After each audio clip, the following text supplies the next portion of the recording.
Hey guys, Adam here at directiontrader.com.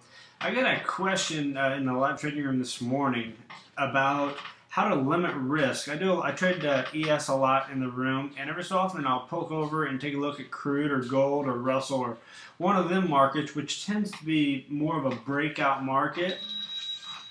Oh, sorry about that. And a guy asked me, well, that's just a lot of risk on the crude. And I said, yeah, well, he was a newer guy, so I told him there's a little bit different strategy whenever I enter on a crude trade versus an ES trade.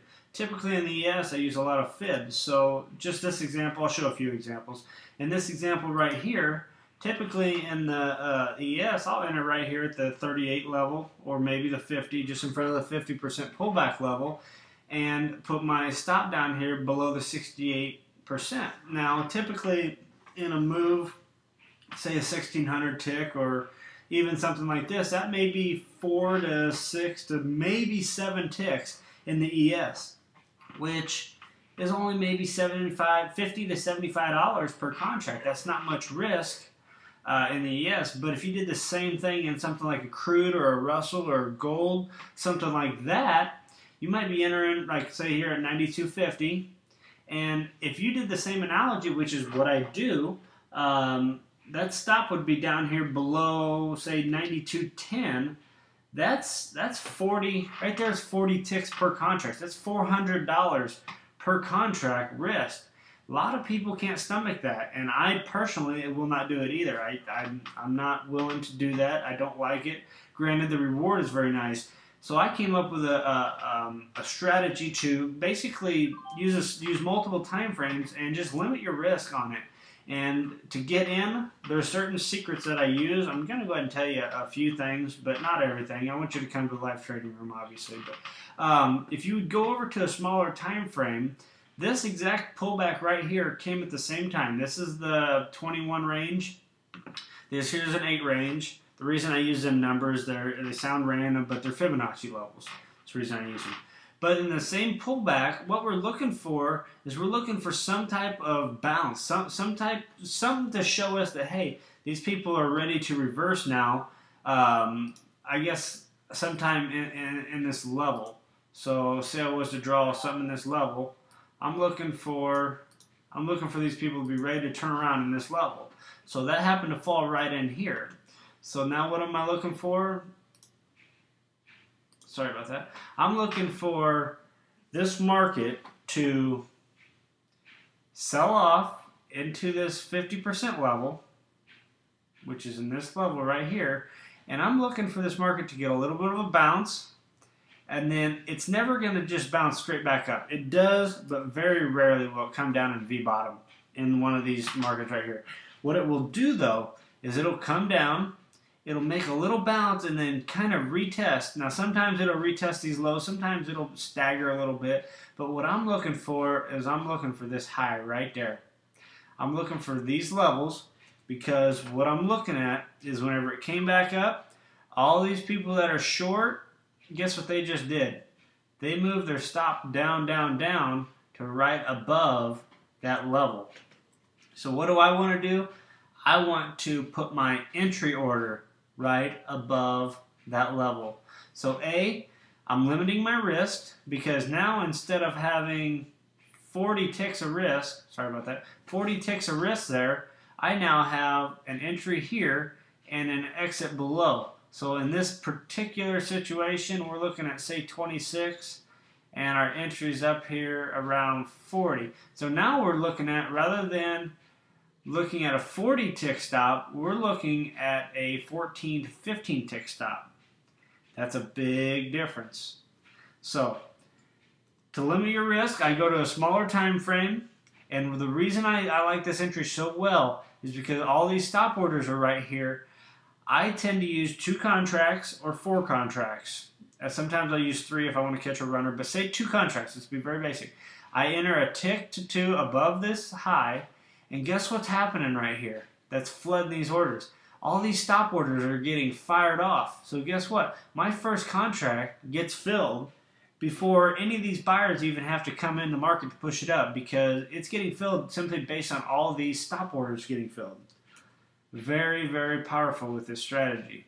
So two things happened here. I got in at a nice level to where I can get my first contract off and limit my risk by moving my stop up to break even. And two, I'm not taking the big risk that I would have had to have taken over here with the full swing. I'm taking a smaller time frame and limiting my risk by getting in with this entry. I'm going to move forward and try to find one more example here for you. Let's get rid of all this. Now, I don't know, I'm just grabbing my charts and just drawing anything. I'm just, you know what I mean? I'm not doing, I don't know, I didn't take these setups per se. I'm just perusing through, checking out, seeing what's there. That was a very good example. Let's do one like right here. Say we had everything going real well. The dollar, I use a dollar for an inverse correlation. Say the dollar started just screaming to the upside, or the upside on this pullback, and then the dollar was selling off. So we want to go long, right? So let's draw a fib here. All right, now this one's a little less risk than the last one, but you're going to get the point.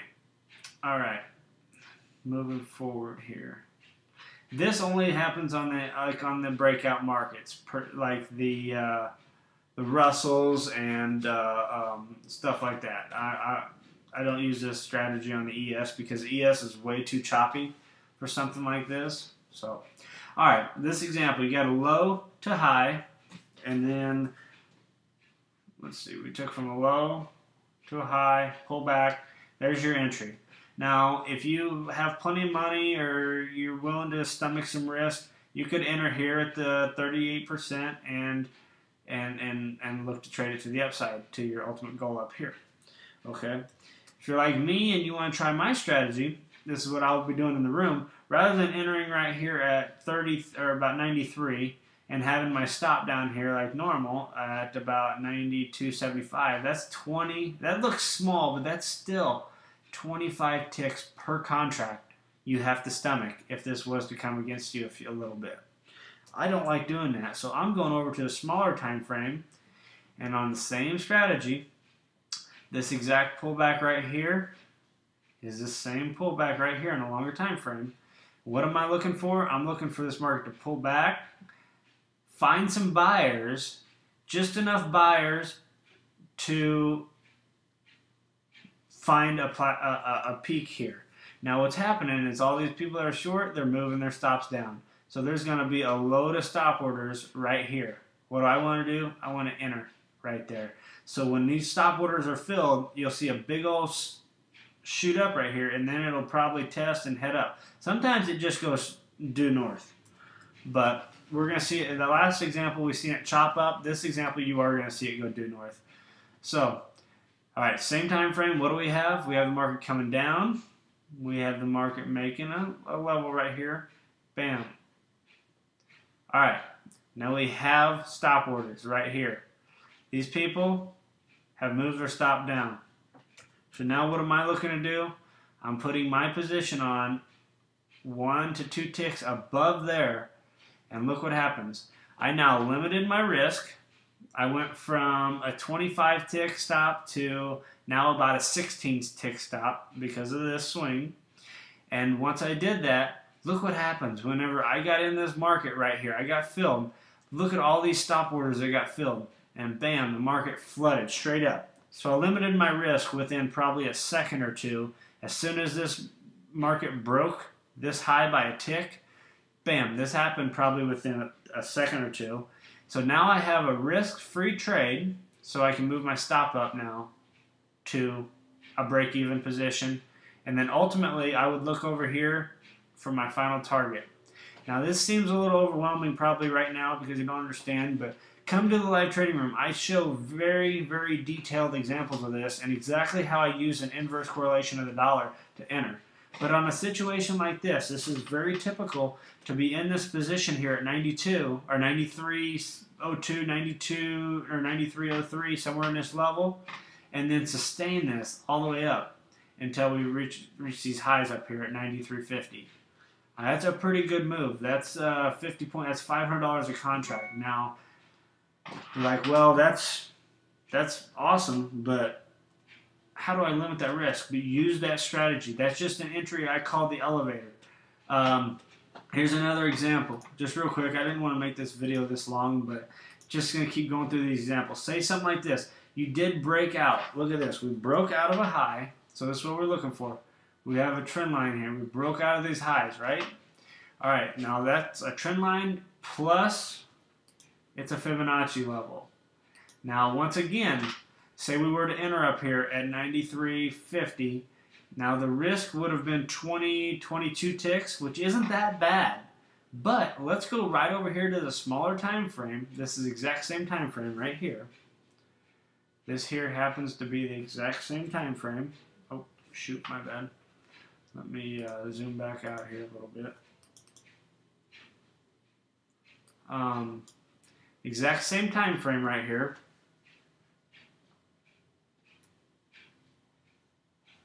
That's happening right here. So, same situation. Market's coming down. We got a little plateau here. What am I doing? I'm checking that level right there. So now when this market sells back off, I have an entry order right here. Guess what else happens to be right there? All them stop orders from these people up above. And look what happens. It shoots straight up. So you're limiting your risk because now we have an entry, say here at 93.50. So we're having a 17 tick, which is very large for this strategy. Sorry to show this example, but it is what it is. There's a 17 tick per contract. But the reason I'm so confident is because I know that all them stop orders are sitting right here. So look what happened. As soon as this thing broke this level, it shot straight up and then up and up. And that all happened within a minute. So that's why this is so great. You're grabbing all them stop orders by using these smaller time frames in this strategy. And granted, this didn't finish all the way up. It did retest the previous highs.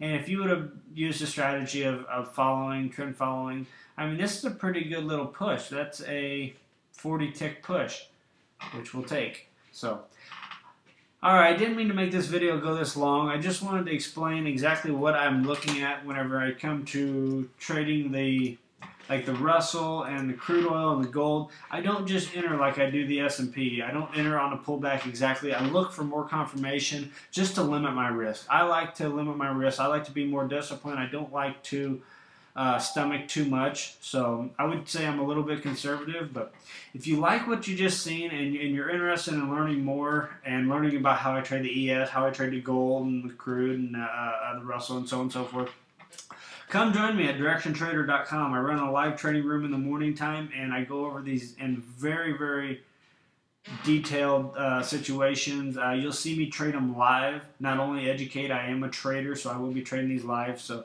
if you're interested, come by, check it out, directiontrader.com. My name's Adam. I hope to see you there. Have a good day.